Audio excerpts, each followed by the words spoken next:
that they just want to have a civil discussion, that they're happy that we're here to have a civil discussion with them. But then when it came to question time, we had to actually write our questions down on cards. We weren't allowed to stand up and ask questions. It wasn't like an open panel like that. So we handed them our questions, and they'd read our questions, and they'd make like a snide reply to our question, and then they would kind of like cut it off there. They wouldn't actually answer our questions. It was basically an echo chamber, exactly what they said they hated. Hi Doug, how you doing? Brian Melchior, calling from a recorded line with UtahGunExchange. How you doing today?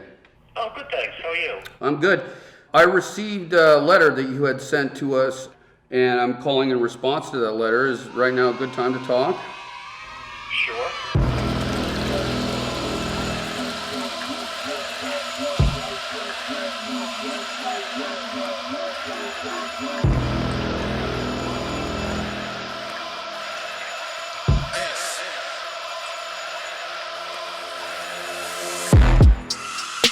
By the way, I'm Brian, and I represent gun owners from the Mountain West.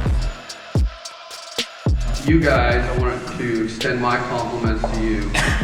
You students have crossed the bridge with us and been willing to take steps to communicate with us, which shows a degree of maturity far beyond that of your elders.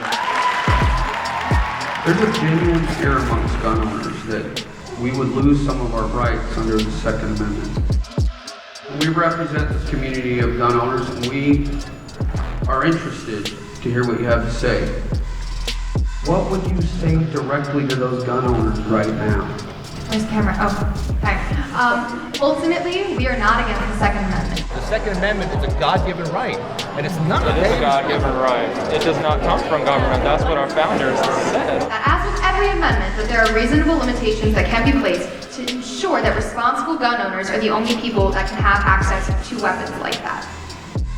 I am a Utah gun owner and watched last night at the theater, and I appreciate your comments. I've owned guns my whole life and never shot anything but targets, but I do rely on my guns for protection. I personally feel policy point 5 is too strong for me and calls for potential gun buyback programs and registration. If I were to register my guns, how would knowing who I am and what guns I own reduce gun violence in my area? I am just a regular American and I like my privacy.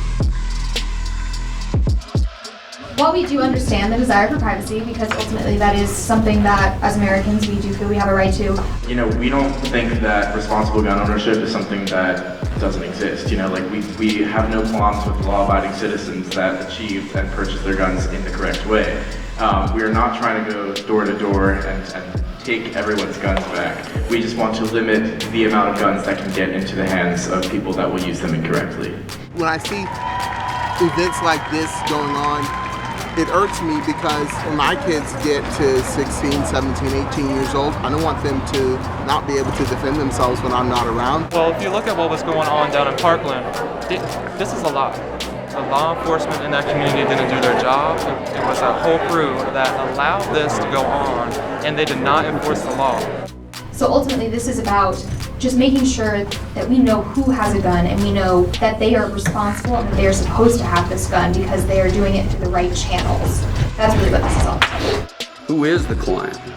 I think the client was mentioned in the letter.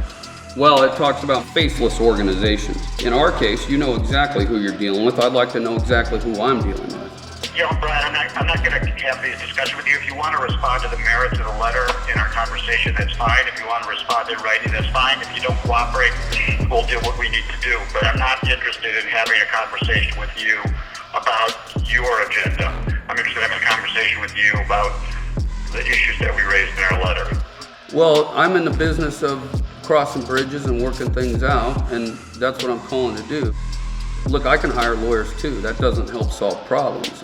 Normally when I want to solve a problem, I'm a businessman. I speak to the person who's got the problem. Right, but in this case, the person who has the problem hired a lawyer and asked that lawyer to represent them in dealing with the problem being resolved. So you're stuck dealing with me, and that's who you're going to deal with. So you're either going to resolve it with me, and I'm happy to work with you to do that, or you're not. But we're not going to have a conversation about other people. Okay, so that's it. We correct that so that we're on the same page, that would be very useful. I can assure you that there is not an issue like you think there is. And the other thing I can assure you of is that the person who hired you should be talking to me. And that's the message you ought to take to them. Okay, I'll be happy to do that. Thank you, sir.